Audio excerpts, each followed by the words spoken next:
Kisah Nabi Yakub alaihissalam.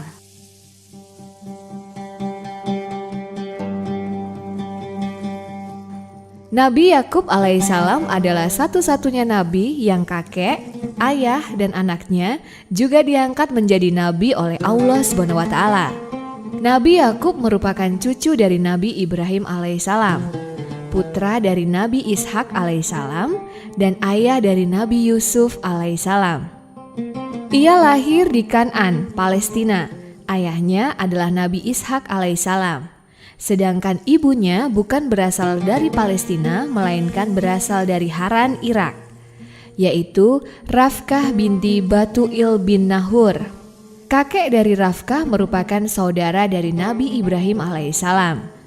Nabi Yakub alaihissalam bukanlah satu-satunya putra dari Nabi Ishak alaihissalam. Ia mempunyai saudara kembar yang bernama Is.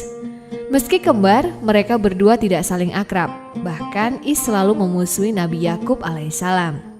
Perselisihan berawal ketika Nabi Ishak alaihissalam telah mendoakan Nabi Yakub alaihissalam agar dikaruniai banyak anak dan rezeki oleh Allah SWT, serta dijadikan pemimpin dari sebuah bangsa yang akan diturunkannya.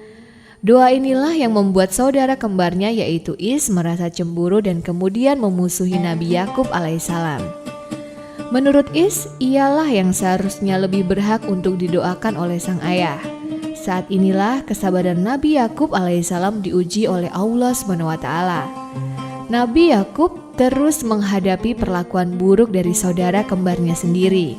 Akhirnya, untuk mengatasi perselisihan ini, sang ayah yaitu Nabi Ishak alaihissalam menyarankan kepada Nabi Yakub alaihissalam agar hijrah ke kota Padan Aram di Irak.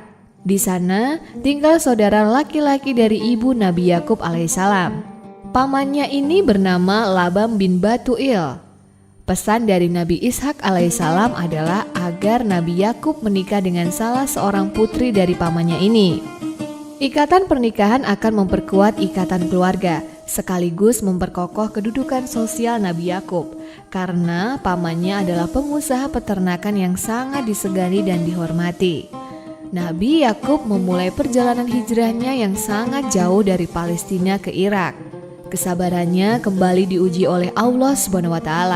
Berhari-hari menempuh perjalanan melintasi gurun menjadi sangat dingin menusuk tulang. Selain itu, bahaya dari gurun yang senantiasa mengintai serta binatang buas yang ditemui oleh Nabi Yakub alaihissalam. Dalam kelelahan jasmani dan rohaninya, Nabi Yakub tertidur di suatu tempat yang berbatu besar. Allah SWT memompa semangat Nabi Yakub dengan cara memberikan kabar gembira melalui mimpi. Allah SWT berjanji akan memberikan kehidupan yang penuh dengan keberkahan kepada Nabi Yakub alaihissalam beserta keturunannya. Selanjutnya, Nabi Yakub alaihissalam bernazar bahwa di tempat ia tertidur, ia akan membangun sebuah tempat ibadah. Tempat ibadah itu adalah Masjid Al-Aqsa. Setelah berhari-hari menempuh perjalanan, akhirnya sampailah Nabi Yakub alaihissalam di kota Padan Aram, Irak. Ia bertemu beberapa penduduk kota yang sedang beraktivitas. Dari penduduk ini, Nabi Yakub dipertemukan dengan Rahel, putri dari Laban bin Batuil. Nabi Yakub kemudian mengikuti Rahel menuju rumahnya. Setelah berjumpa dengan Laban bin Batuil, Nabi Yakub alaihissalam menyampaikan pesan dari ayahnya yaitu Nabi Ishak alaihissalam agar Laban bin Batuil mengangkatnya sebagai menantu. Mendengar pesan tersebut, Laban bin Batuil setuju akan menikahkan Nabi Yakub dengan salah seorang putrinya yang bernama Leah atau kakaknya Rahel. Tetapi syaratnya, Nabi Yakub alaihissalam harus membantu mengelola peternakannya selama 7 tahun lamanya terlebih dahulu, kemudian ditambah 7 tahun lagi untuk dinikahkan dengan putri Laban bin Batuil yang lainnya, yaitu Rahel. Sehingga total selama 14 tahun Nabi Yakub alaihissalam mengembalakan ternak. Setelah itu, Nabi Yakub menikah dengan 2 orang perempuan lain yaitu Zulfa dan Balhah. Pada masa Nabi Yakub alaihissalam, seorang diperbolehkan menikahi 2 perempuan kakak beradik. Ibnu Katsir menyebutkan bahwa di kemudian hari aturan itu dihapus dalam Taurat sehingga menjadi tidak diperbolehkan. Islam juga tidak memperbolehkan menikahi kakak beradik sekaligus. Nabi Yakub memiliki banyak kambing dengan jenis dan warna yang berbeda-beda. Tetapi semua anak kambing yang dilahirkan selalu berbulu putih.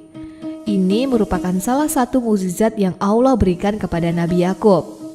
Semasa hidupnya, Nabi Yakub alaihissalam memiliki 4 orang istri, yaitu Leah, Rahel, Balhah, dan Zulfa. Dari Leah lahirlah 6 orang anak, yaitu Rubin, Syamun, Lawe, Yahuda, Yasakir, dan Zebalaon. Dan dari Rahel lahir 2 anak, yaitu Nabi Yusuf alaihissalam dan Bunyamin. Dari Balhah lahirlah 2 orang anak, yaitu Dan dan Naftali. Sedangkan dari Zulfa lahir 2 anak, yaitu Jad dan Asyir. Dari sekian banyak anak-anaknya, Nabi Yakub paling menyayangi Yusuf yang masih kecil. Terlebih setelah Yusuf kecil menceritakan mimpinya yang mengisyaratkan bahwa Yusuf kecil kelak akan menjadi seorang Nabi Allah. Putra-putra Nabi Yakub lainnya merasa iri dengan sikap bilik kasih ini. Hanya Bunyamin kecil saja yang tidak merasa iri. Hingga suatu hari, berkumpullah putra-putra Nabi Yakub alaihissalam kecuali Bunyamin kecil. Mereka berunding untuk menyingkirkan Yusuf kecil. Mereka mengajak Yusuf kecil pergi jauh dari rumah dan pulangnya mereka berbohong kepada sang ayah bahwa Yusuf kecil telah mati diserang kawanan serigala saat bermain. Sebagai bukti, mereka menyerahkan sepotong kain baju Yusuf kecil yang telah dilumuri darah kambing. Mendengar kabar tadi, Nabi Yakub alaihissalam sangat sedih dan menangis hingga matanya menjadi tidak dapat melihat. Ia bersedih bukan karena berpisah dengan Yusuf kecil, tetapi Nabi Yakub mengetahui bahwa putra-putranya telah berbohong. Selain itu, muncul kekhawatiran atas keimanan Yusuf kecil tanpa bimbingan Nabi Yakub alaihissalam. Meski demikian, Nabi Yakub tetap menahan amarah terhadap putra-putranya. Nah, kabar mengenai kondisi Nabi Yakub yang buta ini akhirnya sampai ke telinga Yusuf kecil yang telah berubah menjadi seorang nabi dan tinggal di Mesir sebagai pejabat negara. Ia menjadi penanggung jawab produksi bahan-bahan makanan di Mesir dan mengurusi pengelolaannya. Pada saat wilayah tempat tinggal Nabi Yakub mengalami kekeringan, putra-putranya diminta untuk membeli bahan makanan dari Mesir. Hal ini diketahui oleh Nabi Yusuf alaihissalam.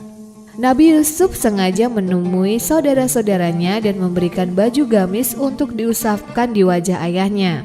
Sekembalinya dari Mesir, putra-putra Nabi Yakub menceritakan kabar gembira ini kepada ayahnya dan menyampaikan apa yang dipesankan oleh Nabi Yusuf alaihissalam.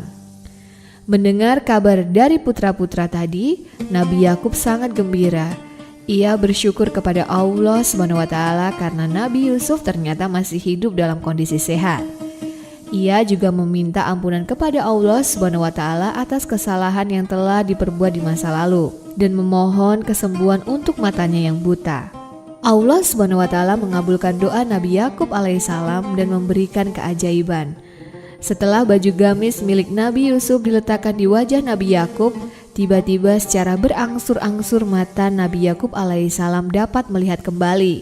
Kebahagiaan yang tak terkira dirasakan oleh seluruh keluarga.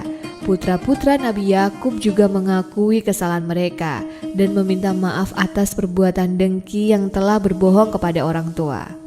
Akhirnya, Nabi Yakub beserta istri dan putra-putranya pergi ke Mesir untuk menemui Nabi Yusuf alaihissalam. Demikian kisah Nabi Yakub alaihissalam. Semoga dapat meningkatkan keimanan kita kepada Allah SWT. Amin.